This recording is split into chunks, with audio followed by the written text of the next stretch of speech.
Welcome back. Well, as flight cancellations feel more common in the U.S., a growing number of airlines are cutting even more flights because of surging demand and short staffing. American Airlines recently cut 16% of its flight schedule, 31,000 flights during November.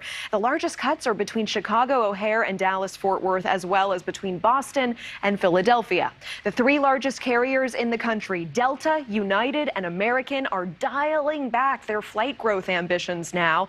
The cuts come as airlines face rising costs that they didn't see dropping anytime soon. And here to help us look back at summer travel and tell us if fall air travel will get any better is Clint Henderson. He's the managing editor at The Points Guy. Clint, thanks so much for being here. Anytime. Love to be on. Thank you. Looking at the fall, what are you forecasting? Are we going to see the same issues that we had earlier in the year? The delays, the cancellations, the stranded bags, the stranded passengers? I wish I had better news to share with you, but most airline CEOs do not think operations will return to any semblance of normality until next summer. So fasten your seatbelts. We're in for more bumpy rides until at least through the holidays, we think. Well, that's terrible news.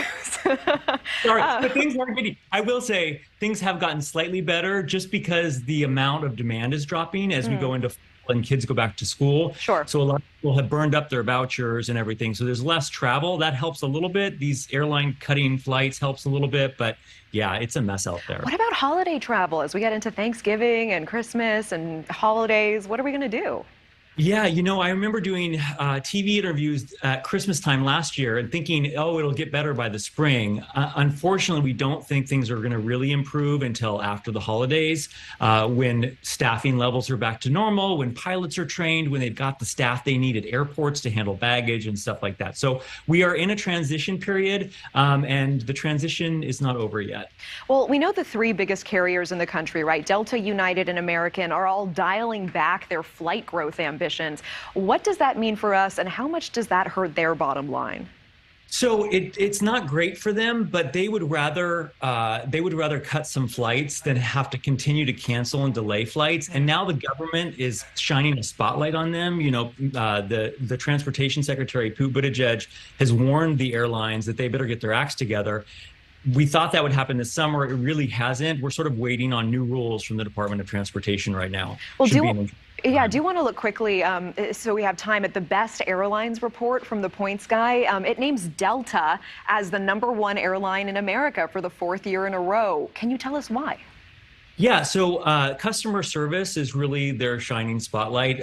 People also like their lounges and the fact that they don't involuntarily bump passengers. It almost never happens. So those are some of the reasons. Unfortunately, Delta has been dinged this year. They're not doing as well as they could have just because of all the delays and cancellations. All right. And then Sorry to interrupt. Can we circle back on what you were saying about Pete Buttigieg earlier, warning airlines that his department could draft new rules around passenger rights if the companies don't give more help to travelers who are trapped by the cancellations and delays? He wants airline CEOs to at least provide hotels for passengers who are stranded overnight at an airport. Do you think that executives will actually budge on this?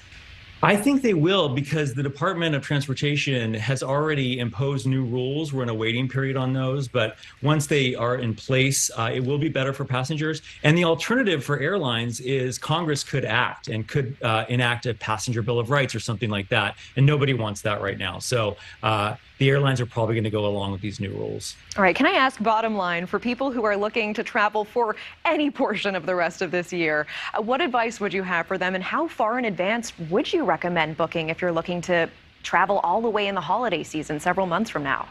So for the best deals, I would start looking at flights to book now. And our best advice is pack your patience, have a backup plan, and if you've got points and miles to use, burn those, because they're only going to get less valuable over time. Oh, interesting. All right. Thank you so much for your time. It's always great to see you.